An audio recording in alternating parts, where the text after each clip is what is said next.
Hello YouTube, Dave here again, back with another new game stuff video. I'm also going to talk a little bit about some upcoming videos, but for now, that'll be at the end of the video. For now, we're going to just talk about some cool things that I've been able to add to my collections over the last few weeks.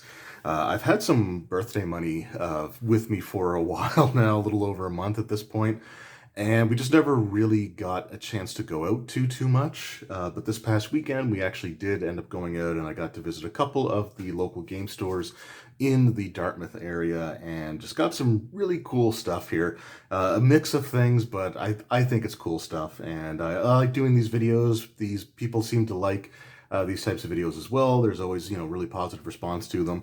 So we're going to keep it going. The first thing that I actually am going to show off here is not gaming related, but it is connected to something that I am very interested in, very passionate about, and stuff that I also do videos on here on YouTube, and that is pro wrestling. And what I picked up here is a 2-disc DVD set called Prelude to Attitude.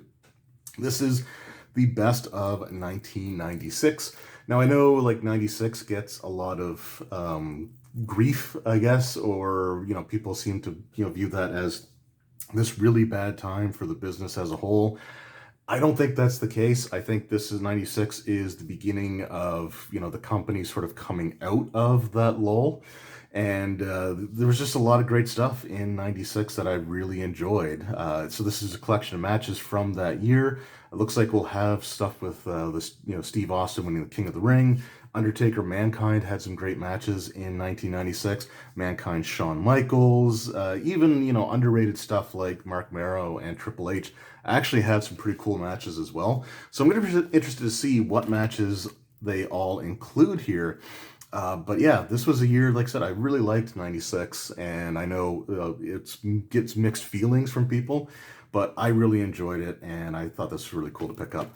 Also, I noticed that this and my WrestleMania Blu-ray that I picked up a little while ago, I didn't realize this, but it looks like they are being distributed by Warner Brothers now. So I knew that like WWE Home Video, they sort of mentioned that they were going to cease producing DVDs at the end of 2021.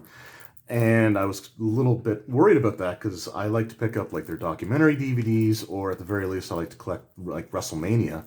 And so when I saw WrestleMania this year, I was really surprised to see it, and I didn't even really examine the packaging all that closely. So it looks like, yeah, they just sort of passed on the distribution to someone else and let them take care of the cost of producing and shipping, and they'll be the ones sort of taking the risk, I guess, for physical media. But awesome stuff there. So that's the first thing that I picked up.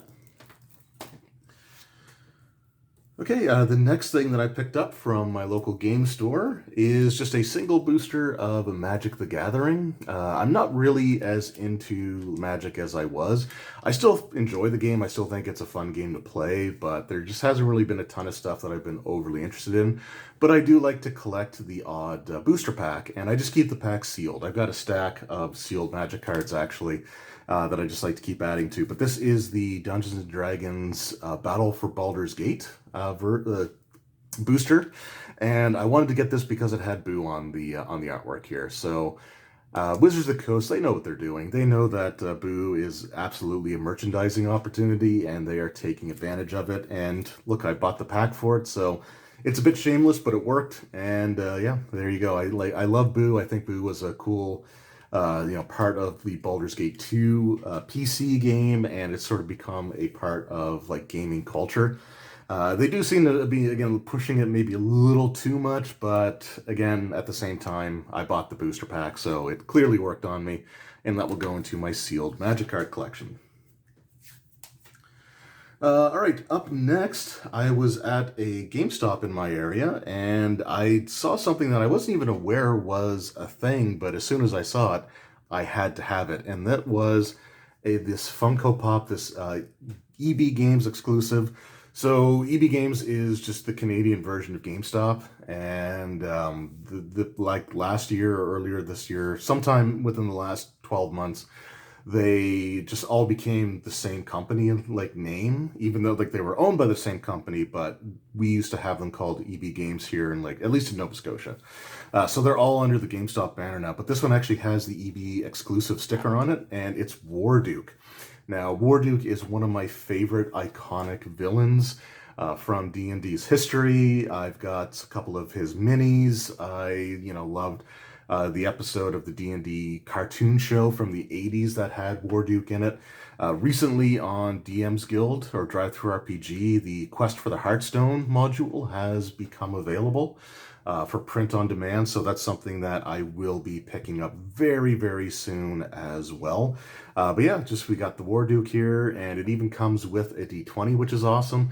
I'm going to keep this sealed in the packaging. I'm not like worried about its value or anything, but I've got a couple of other of these already still in there, sealed in the box, like the Mind Flayer and Minsk and Boo. So this is just going to go with that collection. But again, it's really, really cool. It's based on the LJN toy from the 80s as well. So it's got like the yellow armor pieces and the blue helmet and everything. I forget if he looked like this in the cartoon. He may have looked like this in the cartoon show as well. But again, just one of my all-time favorite villains. And yeah, really cool to have this to again put on my shelf and have it as be part of my collection. All right, another thing that I picked up, sort of an oddity. The next couple of things are, again, they're sort of things that I was unaware of as actually being products that existed. But the first thing I'm going to show here is this Icewind Dale Rime of the Frostmaiden miniature set. So this is just a two-dimensional, like a plastic, a resin or something, but it's just a two-dimensional mini. And I actually think that these are really, really cool. It costs $20. It's got about 5 or 6 creatures on there, as well as the bases for them, which is fine. And yeah, I kind of like these.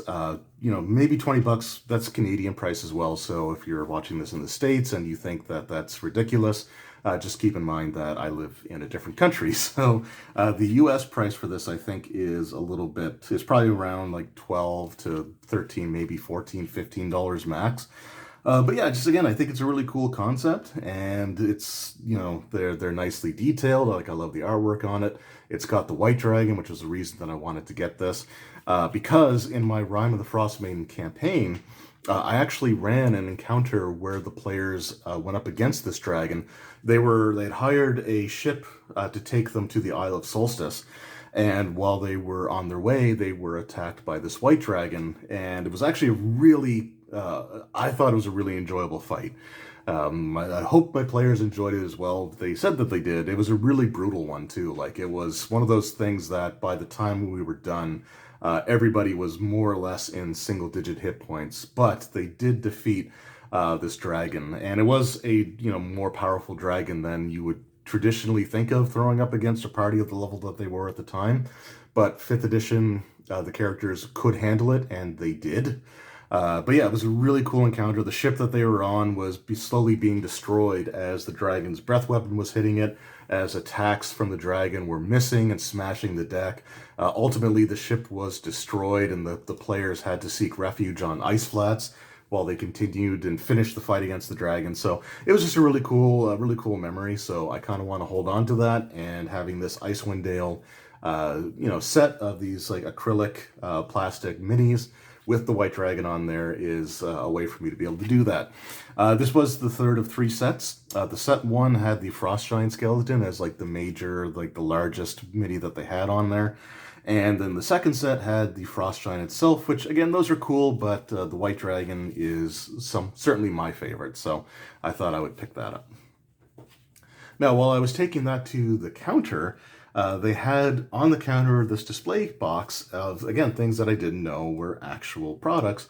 But this was a Dungeons & Dragons, what is this? A plush charm. So it's basically like a little keychain. And they had 4 different types. So they had the Red Dragon, the Beholder, which is the one that I have here, the Displacer Beast, and the Mimic. So I'm a Beholder guy. If I see something Beholder related, I have to acquire it and add it to my collection. So I picked this up. I also bought the Displacer Beast one, but that was a gift from my daughter, which I gave to her when she got home from her weekend visit. That was really cool stuff. And yeah, these are actually really neat because apparently the appendages that come out are actually bendable. They actually have like the wire in them, so you can actually bend and sort of pose them, which I think is neat. I don't know if the Beholder eye stalks will do that or not, but the Displacer Beast tentacles certainly did, which is really, really cool. I would take this out, but it isn't a tab for the packaging. It is actually glued in place, so I don't want to destroy the packaging. Again, this is something that's just meant to go on my shelf. And yeah, so I'm not going to be opening up, unfortunately, but I still thought it was really, really cool. The Red Dragon one was also really nice looking. And one that, if they still have them, next time I go there, I might pick one of those up. I was also really tempted to get the Mimic, because in my 3.5 game, the players have a Mimic that has sort of become their like party mascot.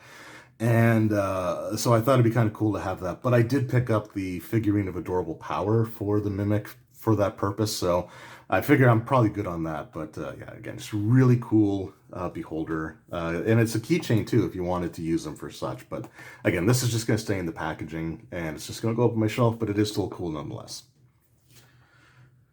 Right, so that brings me to the final thing that I've picked up.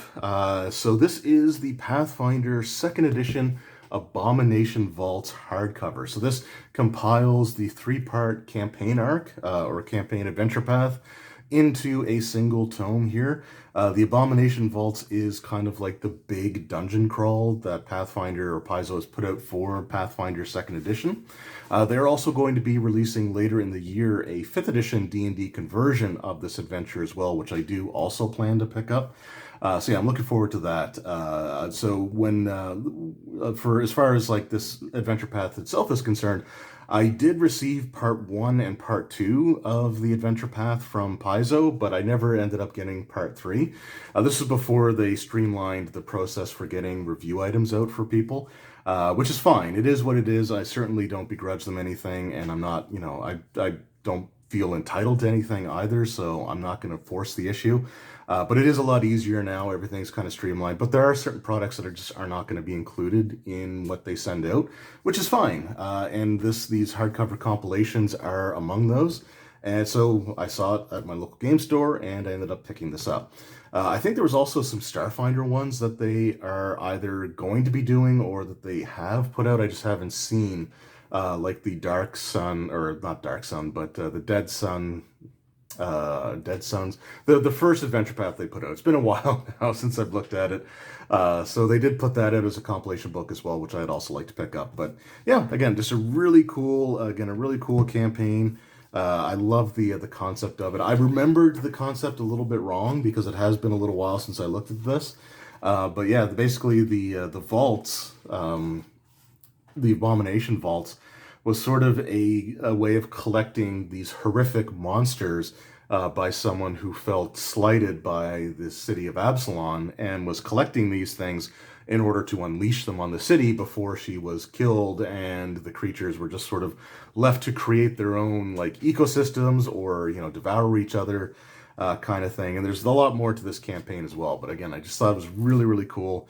And I do want to get back into running Pathfinder 2nd edition, so when I do that, this might be the way that I go. We'll see. But those were my pickups anyway. So kind of an interesting mix of stuff, I think, overall. My favorite things would have to be the Warduke pop figure and the Abomination Vaults book, because those were things that I was really looking forward to. Well, I didn't know about the Warduke, but the Abomination Vaults was something that I really wanted to hopefully be able to find. And I was able to, so that's, again, really cool stuff. Yeah, so there we go. Let me know in the comments below what is some of the cool stuff that you guys have been able to find over the last few weeks and add to your various collections. So that was the pickups portion of the video. I do want to do a quick update here because one of my favorite series of videos that I've been working on for the last little while has been my Through the Ages series when it comes to some of the different elements of D&D or D&D related RPGs. I've done videos on the Barbarian class, the Bard, and I'm working on my Ranger series just a few days ago, putting out the 3.5 version of the Ranger. Personally, I like the format where each video is its own separate edition instead of combining things together. So I think that might be the way that I do this going forward, at least for the more complicated classes, but I've been really enjoying this. I'm trying to put out 2 of those videos per week. So I do have 5 videos left in that series. And then I do have my Evolution of Magic Missile video, which I will be doing once the Ranger video is done. But because it does take a little bit of time to look through the books that I own, to sort of familiarize myself and kind of like research the different editions and some of the different abilities that the classes have, I'm gonna just say right now that at the time that this video is being put out, I should have hopefully already remembered to put up a poll for the next class that I want, or that people may want me to discuss. So I think I'm going to keep it sort of interactive, where I put up the polls and use the results of the polls to determine what the next video series is going to be.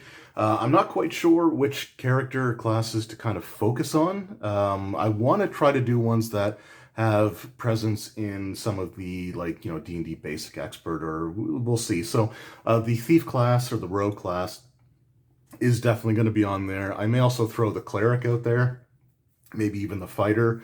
But anyway, I'll decide that between the time that I record this and the time that I put the poll up. But that should be available on my channel.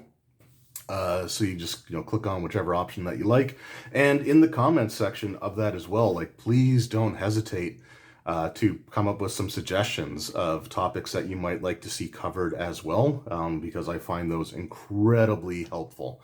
So that's something that should be coming out. And yeah, the format, the idea right now is at least to try to do, if it's just a single edition that I focus on per video, try to put out a couple of videos for that series a week, usually a few days apart.